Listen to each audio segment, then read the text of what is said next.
Students, आज हम लोग साइंस पढ़ेंगे। क्लास 8 की साइंस पढ़ेंगे।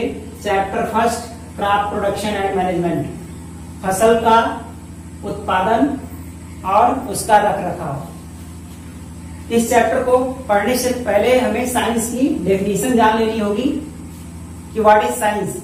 साइंस क्या है? Science is systematic knowledge of physical और material world gained through observation and experimentation। Science आपका सिस्टमेटिक नॉलेज है फिजिकल या मटेरियल वर्ल्ड का। किसके द्वारा प्राप्त किया जाता है? ऑब्जर्वेशन, निरीक्षणों के द्वारा, एंड एक्सपेरिमेंटेशन, प्रयोगों के द्वारा।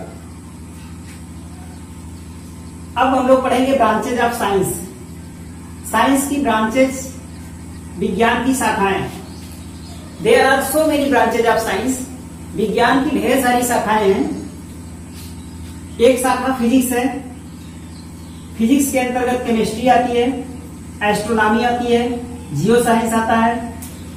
सोशल साइंस, सोशल साइंस के अंतर्गत ये भी साइंस की एक ब्रांच है। सोशियोलॉजी आता है, साइकोलॉजी आता है। लाइफ साइंसेज हैं, इसके अंतर्गत बायोलॉजी आता है। बायोलॉजी के दो पार्ट हैं, जूलॉजी। इस जूलॉजी में हम लोग जंतुओं के बारे में अध्ययन करते हैं, जीव जंतुओं के बारे में। दूसरी बायोलॉजी की ब्रांच है बॉटनी। बॉटनी में हम लोग पेड़ पौधों या प्लांट्स के बारे में अध्ययन करते हैं। फिर है फार्मल साइंस, ये भी साइंस की एक ब्रांच है, फार्मल साइंसेज। इसके अंतर्गत मैथमेटिक्स आता है, लॉजिक आता है। There are so many branches of science. Now we start the chapter first, crop production and management। need of crop production। हमें फसल उत्पादन की जरूरत क्यों पड़ी?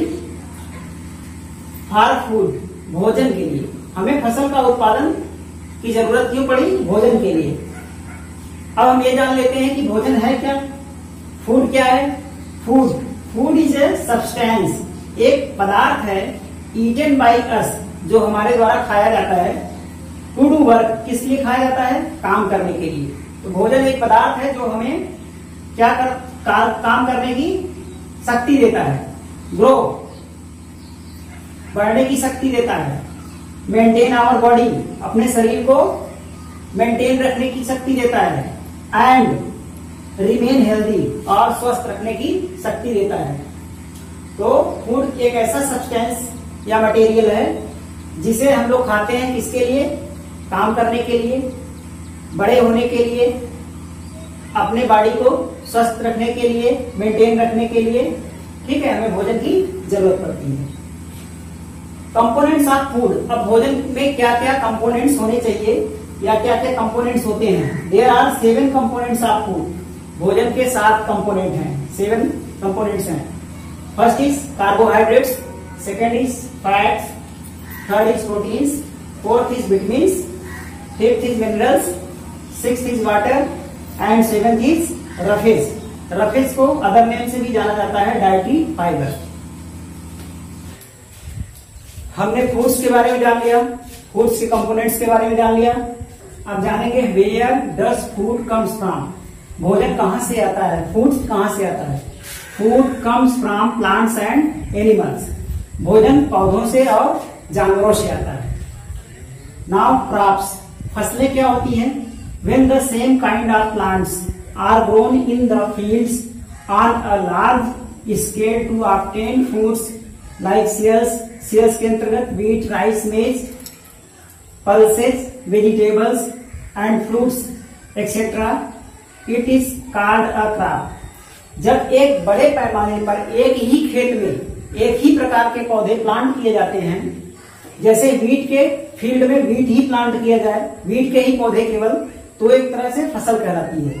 राइस को अगर एक ही फील्ड में केवल राइस के ही पौधे हो तो वो आपका क्रॉप कहलाता है। मेज, पल्स, वेजिटेबल एंड फ्रूट्स, ये सब क्या है? क्रॉप्स हैं। अब एग्जाम्पल ऑफ क्रॉप्स, फसलों के क्या उदाहरण हैं?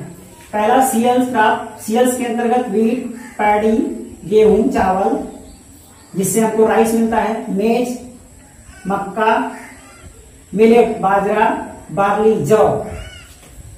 सेकंड इज पल्सेस, दाल के अंतर्गत किस किस चीज की दाल बनती है? ग्राम, चने की दाल बनती है, मटर की दाल बनती है, बीन्स की दाल बनती है, एक्सेट्रा। ऑयल सीड भी हमें कार्ब से ही मिलता है। मस्टर्ड ऑयल, सरसों का तेल जिसे कहते हैं, किससे मिलता है? मस्टर्ड से मिलता है। ग्राउंडनट ऑयल किससे मिलता है? ग्राउंडनट से, मूंगफली से। सनफ्लावर, सूर्यमुखी से भी हमको तेल मिलता है। वेजिटेबल्स, अब सब्जियां हैं। सब्जियां हम किस चीज का बनाते हैं? टमाटर का बनाते हैं, बंद गोभी का बनाते हैं, स्पिनच पालक का बनाते हैं, आलू का बनाते हैं, ठीक है। ये सब क्या है? सब्जियों के अंतर्गत आती हैं क्रॉप्स। फिर आपका फ्रूट क्रॉप्स होते हैं। फ्रूट क्रॉप्स में बनाना फ्रूट क्रॉप के अंतर्गत आता है। Grapes, guava, mango, orange, apple, etcetera. Now types of crop. Crop आपकी फसल कितने प्रकार की होती है? Crops are basically two types. साधारणतः फसल दो प्रकार की होती है। किसके बेस पर? बेस्ड ऑन सीजन, ऋतुओं के बेस पर, सीजन के बेस पर आपका फसल दो प्रकार की होती है। First is kharif crops and second one is rabi crop. Kharif crop क्या है? इसको हम देख लेते हैं। ऐसी फसलें जो जून से अक्टूबर के अंदर, जून से अक्टूबर इनका टाइम है मानसून सीजन में। ऐसी फसलें जो monsoon season that is June and October के बीच में उगाई जाती हैं, ऐसी फसलों को क्या कहते हैं? खरीफ क्रॉप कहते हैं। और खरीफ क्रॉप का एग्जाम्पल क्या है? पैडी, धान, मेज, मक्का, मिलेट, बाजरा, ग्राउंडनट, मूंगफली, एक्सेट्रा। ये क्या है? आपके गर्मी के सीजन में या मानसून के सीजन में उगाई जाती है। रबी क्रॉप्स सेकंड इज, ये इनका टाइमिंग है अक्टूबर से अप्रैल। अक्टूबर से अप्रैल के बीच में जो फसलें उगाई जाती हैं उन्हें विंटर सीजन क्रॉप या रबी क्रॉप्स कहते हैं। एग्जाम्पल रबी क्रॉप्स का व्हीट, गेहूं, ग्राम चना, पी, मटर, मस्टर्ड, सरसों, लिनसीड, अलसी। ऐसी फसलें आपकी रबी क्रॉप्स के अंतर्गत आती हैं। नाउ एग्रीकल्चर क्या है ये जान लेते हैं। द ग्रोइंग ऑफ प्लांट और क्रॉप्स, फसल को उगाना या पौधों को उगाना इन द फील्ड, खेतों में, फॉर ऑब्टेनिंग फूड, भोजन प्राप्त करने के लिए। भोजन में हम किससे प्राप्त होता है? व्हीट, राइस, ये इन सब चीज से हमें भोजन मिलता है, गेहूं, चावल। Is called agriculture. Growing of plant in the field for obtaining food is called agriculture. पौधों को खेतों में उगाना क्या कहलाता है? भोजन प्राप्त करने के लिए पौधों को खेतों में उगाना क्या कहलाता है? एग्रीकल्चर कहलाता है। ओके।